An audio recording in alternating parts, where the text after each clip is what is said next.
皆さん、こんにちは。社会保険労務士、キャリアコンサルタント、産業カウンセラーの飯森です。今回のテーマにつきましては、般若心経を心の支えにという内容でお話をさせていただきたいと思います。テーマの内容につきましては、なぜ心の問題が増加しているのか。生き方の根本を考えるのはいつか死ぬという現実の需要。心が軽くなる生き方イコールすべてを肯定という内容でお話をさせていただきたいと思います。皆さんもご存知の通り、今現在非常に心の問題が増加しています。人間関係が複雑になり、社会が閉塞感に満ちています。SNS でつながった人間関係が非常に心を圧迫しています。生産性を求める仕事の仕方が非常に心を痛めつけています。そんな中でストレス解消や充実した人生を生きているという実感、そういったものがなくなってきているのが現代社会ではないでしょうか。その中で生き方の根本を考える必要性があると私は思っています。根本を考えるときにやはり無視できないのはいつか死ぬという現実です。私たちはいつか死ぬ。これは当たり前のことです。しかし、日々の忙しさにかまけて、そういったことを考える余裕はありません。いつか死ぬというのは身近でも起きています。私の周りでも50代後半で突然死した人もいます。また、不幸にして自分で命を絶ったという人も知っています。そういうふうにいつか死ぬという現実は間違いなく来ることであり、そのことを受容して初めて生きる、生きていくということを考えることができるのではないかなというふうに思っております。生き方の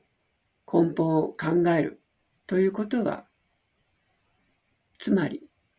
死生観をしっかり持つということになるのではないかなというふうに私は考えています。その中で心が軽くなる生き方とはどういう生き方でしょうか。それはすべてを肯定する。何が起きても、どういうことがあっても、苦しいことがあっても、悲しいことがあっても、それは起こるべくして起きているのだ。そういった苦しさや悲しさのおかげで人生が充実していくということもあります。これは死生観によるところが大きいのではないかなというふうに思っております。それで私はその死生観の中に仏教の教えである般若心経を心の支えにして生きています。私も55歳の時にがんになりました。その時に非常に心が厳しい状況に置かれたというのを今でも覚えています。その中でいろいろ心を少しでも軽くしていこうと考え、いろいろな宗教の本などを読み漁りました。その中で共感したのが般若心経でした。この般若心経は262文字に集約されています。読めば読むほど非常に味のある文章で、私は人間が生きていく時の真理をついているのだというふうに思います。そして般若心経をしっかりと唱え、考え、実践していくと心が非常に軽くなります。ちょっとした人間関係の苦しみや病気になった時の苦しみ、人が亡くなった時の悲しみ、そういったものを癒してくれる、そういうようなお経だというふうに私は思っています。特に般若心経の中で空という文字と無という文字が多く使われています。私たちが今生きているこの現代社会というのは、般若心経から言えば時の流れとともに移り変わりなくなっていくものであるというふうな教えになっていると思います。なんぼ経済的に成長してもいつかは死にます。経済的な成功のために犠牲にした時間というものは取り返しのつかない部分もあるかもしれません。そういったことも考えながら人生をバランスよく生きていく。心の問題を少しでも軽くしていく。そのためには毎日般若心経を読んで、そして今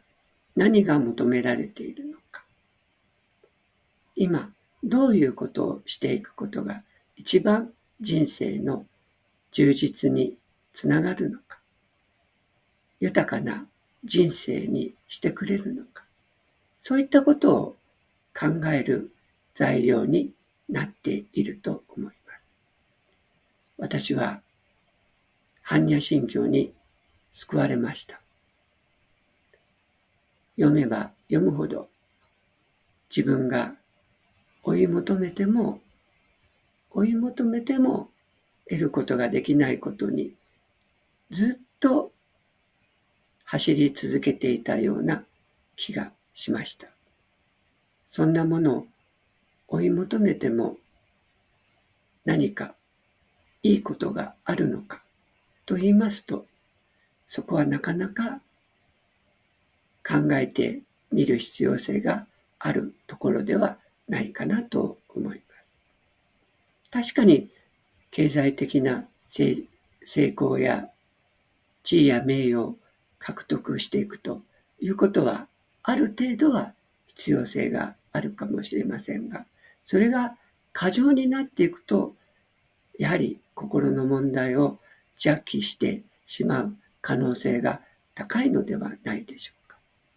また人間関係がもつれていく、人間関係がうまくいかないという点に関しても自分自身に問題があるのではないかというふうな考え方を持ってみると、もっと俯瞰して人生を眺めることができるのではないかなと思います。そのためにも般若心経というのは非常に私たちの心を軽くしてくれる内容がそこには書かれていると私は思います。私の提案としては、ぜひ一度般若心経を手に取ってみて、その内容をしっかりと読み解きながら唱えてみるということを一度やってみると、心が軽くなるというような気がします。一度試してみてはどうかなというふうに思います。本日も私の動画を聞いていただきありがとうございます。何か